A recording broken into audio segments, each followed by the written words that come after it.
बेटी की उम्र से पहले ही शादी।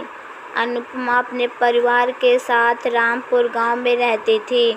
अनुपमा 15 साल की थी तथा उसको पढ़ाई करना बहुत पसंद था।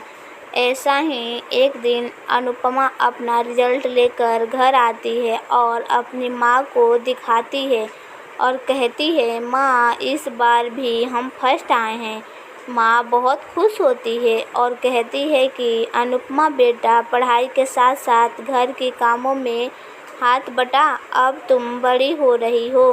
तभी अनुपमा बोलती है, माँ, मैं अभी और पढ़ाई करनी चाहती हूँ, अभी मेरी पढ़ाई पूरी नहीं हुई है। तभी अनुपमा की भाभी बोलती है, हम भी ज़्यादा पढ़े नहीं, ज़्यादा पढ़ लिख कर क्या करोगी, जब चूल्हा ही फूंकना है। और बोलो, मैं तो कहती हूँ अब इसका उम्र हो गया है, इसका हाथ पीला कर दीजिए। तभी अनुपमा के पिता कहते हैं, अभी हमारी बेटी पढ़ाई करेगी, इसका विवाह नहीं होगा। तभी अनुपमा की माँ कहती है, सही तो कर रही है बहू, बहू ने ऐसा भी क्या गलत बोल दिया। वैसे भी हमारे सर पर बोझ बनकर बैठी है, जितना जल्दी शादी हो जाए उतना ही अच्छा है। पर माँ, मैं पढ़ना चाहती हूँ और मेरी टीचर कहती हैं बाल विवाह कानूनी अपराध है, अभी तो मैं बहुत छोटी हूँ। अनुपमा की माँ कहती है, तेरी उम्र में मैं घर चलाना सीख गई थी और तुम घर का काम नहीं करना चाहती। आज के बाद तुम्हें स्कूल जाने की कोई ज़रूरत नहीं और अपने भाभी के साथ घर का काम करो। अनुपमा रोती हुई अपने कमरे में चली गई। अनुपमा की माँ उसके पिता से बोली, औरतों के बीच में आप ना बोलिए तो ही अच्छा है। अनुपमा के पिता अपनी बेटी को समझाते थे और वो चाहते थे कि मेरी बेटी अब तक पढ़े जब तक वो पढ़ना चाहती है, पर उसके घर के बाकी लोग ऐसा नहीं चाहते थे। जबकि अनुपमा का बड़ा भाई, वो खुद एक टीचर था, लेकिन वो भी अपने घर वाले की रद्दूबंदी सोच कम मानना था। अनुपमा की भाभी अपने पति से कहती है कि तुम्हारी बहन अब हमको फूटी आँख भी नहीं भाती, अब वो हमें भी बोझ लगने लगी है।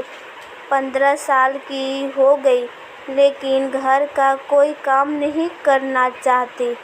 आज मैंने जब उससे घर का काम करने को कहा तो पिताजी हमें ही सुनाने लगे। अमर बोला, पिताजी की बातों का बुरा मत मानो, माँ ने क्या कहा ये बताओ, माँ क्या कहेगी, छोड़ो अब ये बताओ, शादी की उम्र हो गई है, उसकी शादी खोजो। माना कि तुम्हारी बहन पढ़ने में तेज है, अगर जल्दी शादी कर दोगे तो दहेज भी कम लगेगा, ज़्यादा पढ़ लेगी तो दहेज भी ज़्यादा देना पड़ेगा।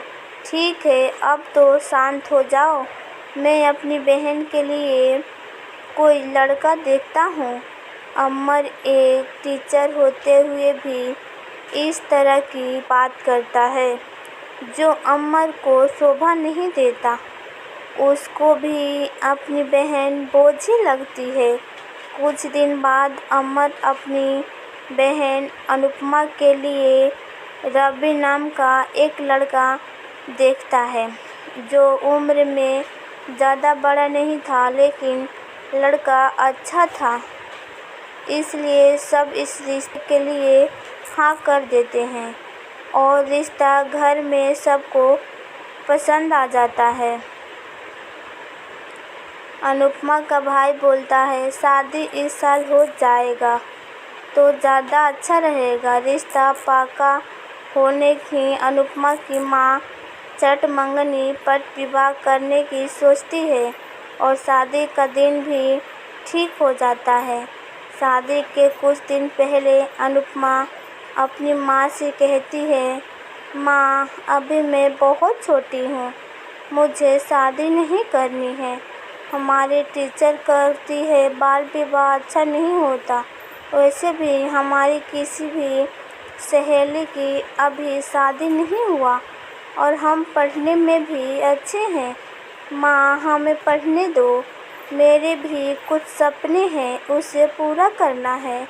अनुपमा की माँ कहती है, माँ बाप बच्चों के दुश्मन थोड़े ही ना होते हैं, हम तुम्हारा भला ही सोचते हैं। तेरी शादी सही समय पर हो रही है और तुम जिस घर की बहू बनने जा रही हो वो सबसे अमीर घर है। राज करोगी राज। अनुपमा शादी के लिए बार बार मना करती है और उसकी माँ एक ना सुनती और उसके पापा की बात भी कोई नहीं सुनता। बहुत जल्द अनुपमा की शादी हो जाती है। सब लोग बहुत खुश थे, लेकिन आखिर उन लोगों के सर से एक बोझ जो हट गया। शादी के बाद अनुपमा की विदाई होती है। सब लोग रो रहे थे पर अनुपमा किसी से गले नहीं मिलती सिवाय अपने पापा के। अनुपमा जाते जाते अपने पापा से कहती है, पापा आप अपना ख्याल रखिएगा, अब हम कभी इस घर में नहीं आएंगे। मैं अपने घर वाले के लिए एक बोझ थी जो आज आप लोग अपने सर से हटा लिए। ये बोझ आज जा रही है, अब आप सब आराम से रहना। इतना बोलकर अनुपमा अपने ससुराल निकल जाती है, पर जाते जाते एक छोटी सी बच्ची अपने घर वालों को एक बहुत बड़ी बात बोल जाती है।